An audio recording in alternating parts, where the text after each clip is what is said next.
You are training to be a scientist. Let's therefore take a logical approach to the learning process.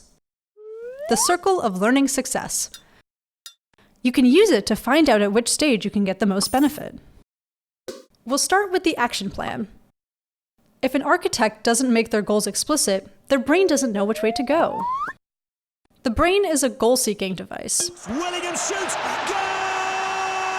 So the more clear and more specific your goals are, the more efficiently it will work. What do you want to achieve? Only to pass that test or get a diploma? To become a certain type of professional? Or to work on your personal development? Be clear. And when forming these goals, remember that the brain really likes the right challenge. Not too difficult and not too easy. The next is attention. You get started. Easy enough. But if you get started without focused attention, and that happens more than you think, you cannot build brain networks. Simple, logical. No attention, no network. At this point, it makes no sense to try and force yourself to study. So stop, take a couple deep breaths, and use your willpower to focus. And as for quantity, study in blocks of 20 to 40 minutes, or for as long as you feel on. If you look away from your study material, can you explain aloud what you've just seen or read? Then you're still on. Give this a shot for a week. Establish new brain circuits. This can be achieved by reactivating earlier information on the subject, ensuring that you really understand the new information. Otherwise, you will get a very strange brain pattern. Applying smart study materials such as mind maps, speed reading, or memory techniques. And finally, varying the study method.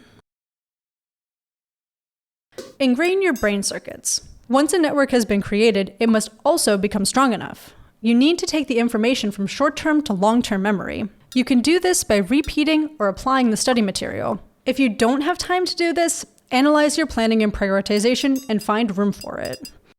Reproduce the information. Sometimes study material is stored in the form of large and strong networks, but you just can't seem to access it. Maybe because you're tired or mentally drained, have insufficient knowledge of the various test forms, or can't remove blockages during a test. Remember to take care of yourself, including your brain. Evaluate the result. How did it go? Did you succeed? Or maybe was the result a bit disappointing? If it didn't go as well as you'd hoped, make sure you find out what happened. Was it because of the detailed questions or the overview questions? Was it the long questions or the short ones? Were you too rushed, too sloppy, or maybe overconfident? For this exercise, it's necessary to transform that frustration into energy that will benefit you and will take you further. I'm a happy cloud. Then, back to the plan of action. Adjust your goals or methods and go back in the circle again and again until it works for you. You'll achieve satisfying results and feel better about your studying.